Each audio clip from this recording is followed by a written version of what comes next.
Vamos começar hoje mais um vídeo da série do Encontros DLM. E hoje está aqui comigo o Gabrich. Ele foi convidado a escrever um artigo para o nosso blog sobre um tema bem curioso, que são os contratos de namoro. E o tema é bem interessante, inclusive aqui dentro da própria DLM, na hora que a gente mencionava sobre o artigo e todo mundo buscava entender, mas como assim? O que é um contrato de namoro? E aí, lendo o texto, eu fui entender que é exatamente o que as palavras querem dizer. É um contrato de um relacionamento, de um namoro. Mas aí a gente convidou o Gabrich para acabar de explicar, de tirar as dúvidas todas, até porque muitas vezes já ouvimos falar de contrato de união estável, de contrato de casamento, mas de namoro tinha sido a primeira vez. Então, Gabrich, obrigado por ter aceitado o convite, os dois convites, né, para escrever e para gravar esse vídeo. E eu queria que você contasse para a gente um pouco do que é o contrato de namoro e em que ocasiões que ele se aplica melhor.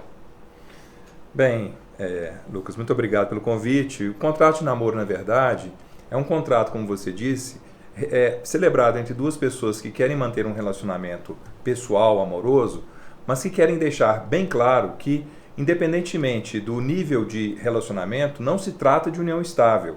Ou seja, não se trata de um relacionamento estabelecido para constituir uma família, com todas as consequências de um casamento ou de uma união estável. Trata-se apenas de um namoro. Entendi. Isso é como se... E isso, por exemplo, né? O que eu estou querendo dizer? A pessoa está dizendo ali praticamente uma para a outra que, olha, a gente pode estar aqui há quanto tempo for juntos, que não é uma união estável. E se a pessoa se enquadra, a pessoa, o casal no caso, né? Óbvio, se enquadram em situações que a lei já prevê como união estável. Exemplo, estão morando na mesma casa há 2, 3 anos. Esse contrato ele ainda tem validade, ele perde a validade? Como que é nesse sentido? Normalmente esse contrato serve exatamente para essas situações de uma convivência, de uma coabitação das duas pessoas, que não precisam ser de sexos diferentes, né? Podem ser do mesmo sexo, para deixar claro que eles habitam a mesma residência, eles se apresentam socialmente juntos, mas não se trata de uma união estável e sim de um namoro. E isso tem consequências, especialmente patrimoniais, porque em caso de falecimento ou em caso de desfazimento do namoro, não trará consequências para nenhuma das pessoas relativamente aos seus patrimônios pessoais, e no caso das empresas familiares, isso não vai ter repercussão na empresa familiar de qualquer dos dois que estão se relacionando por meio do contrato de namoro. Você já respondeu, né, a pergunta, né, em que caso especificamente que eles se encaixam, né? Acho que um dos grandes públicos são as empresas familiares, pelo que eu li no seu texto ali, inclusive com a visão muito de proteger aquele núcleo familiar, com relação a esses relacionamentos que vão surgindo, que podem se iniciar e acabar, mas garantindo que não haja em qualquer momento um mal-entendido com relação à comunicação do patrimônio, né? Inclusive, você mencionou lá a questão da mudança do conceito de família, né? Antigamente, talvez as pessoas respondessem muito mais facilmente o que constitui uma família. Embora a empresa familiar continue muito bem definida, as famílias mudaram de definição. Como você disse, não precisam ser mais do mesmo sexo, não precisam estar casadas de fato. Então as preocupações antigamente ficavam muito ligadas ao regime do casamento.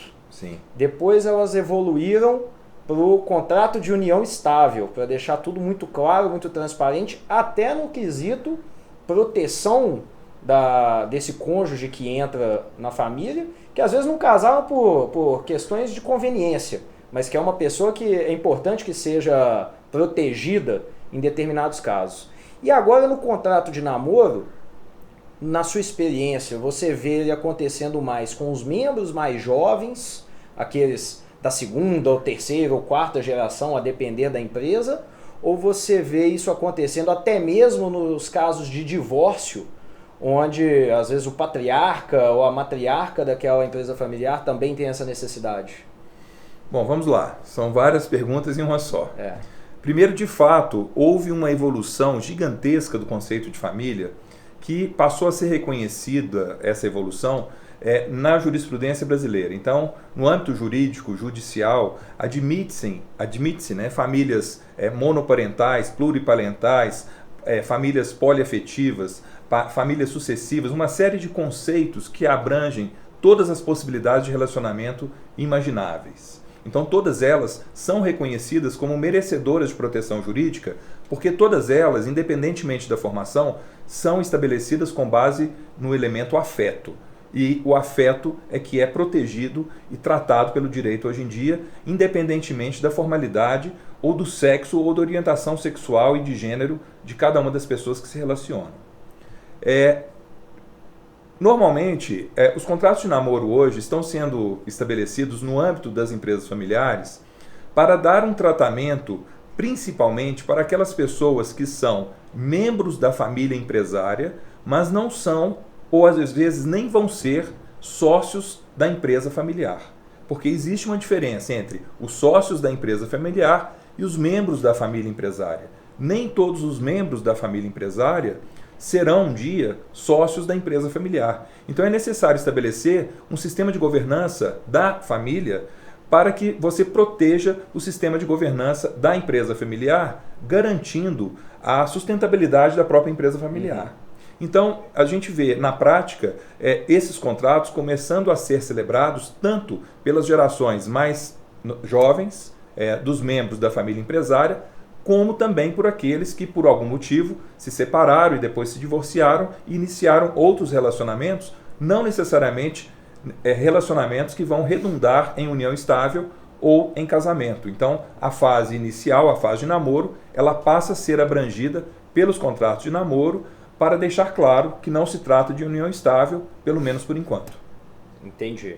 E você tinha mencionado também alguma questão no sentido de isso encontrar-se com a empresa até numa previsão do acordo de acionistas, né, ou acordo de cotistas. Como que se dá essa interação desse contrato de namoro, nesse link jurídico aí com o acordo de cotistas? É um desafio estabelecer uma obrigação de celebração de um contrato desses para uma pessoa externa à família empresária ou mesmo para as pessoas que são membros da família empresária e ainda não são sócios da sociedade familiar. E esse desafio pode ser superado por meio da celebração de um contrato de sociedade em comum entre os membros da família empresária e esse contrato de sociedade em comum ou seu respectivo acordo de cotistas estabelecer a obrigação de os relacionamentos de namoro serem abrangidos por esses contratos, para dar uma maior objetividade e estabilidade aos relacionamentos pessoais na família empresária, minimizando as chances de consequências não esperadas na sociedade familiar. Entendi. E, por exemplo, né, você coloca ali no acordo de cotistas, ele rege que os namoros, né, esses relacionamentos devem contar com esse contrato. Sim. E ele muito provavelmente, imagino que ele preveja também sanções ou punições ou desenquadramentos àquele membro da família que não aplicar aquele contrato, né? Claro. Você sabe que não existe contrato perfeito, não existe contrato definitivo. Os contratos formais, eles têm de ter uma conexão com os contratos psicológicos, né? Então não adianta nada nós prevermos formalmente a obrigação da celebração de um contrato de namoro entre os membros da família empresária sem que eles aceitem essa condição e falem para os seus respectivos namorados ou namoradas que na família deles convencionou-se a celebração desses contratos de namoro para evitar desentendimentos, tanto em caso de desfazimento do namoro, quanto em casos de incapacidade ou de morte. Porque imagine você, as pessoas moram juntas, não têm um contrato como esse, e uma vem a falecer, facilmente pode-se arguir que tratava-se de uma união estável, sem contrato, o que implica a participação de um dos cônjuges nos resultados de patrimônio da pessoa que faleceu. Então, desde que os membros da família empresária aceitem psicologicamente a celebração desse acordo de cotistas, da sociedade em comum da família empresária, passa a ser mais tranquilo a imposição desse contrato de namoro, que pode parecer estranho num primeiro momento, para aquelas pessoas que começam a se relacionar com membros da família empresária. Imagino que também colocando-se como uma questão institucional da família, da família, fica até mais fácil a abordagem, sim, né? Na hora de comunicar ao namorado ou à namorada, vai falar, olha, é uma questão institucional, uma questão familiar, não sou eu. Se dependesse de mim, talvez não houvesse, né? Mas o resultado eu acho que fica muito claro, porque assim como você, nós atendemos muitas empresas familiares na DLM Invista.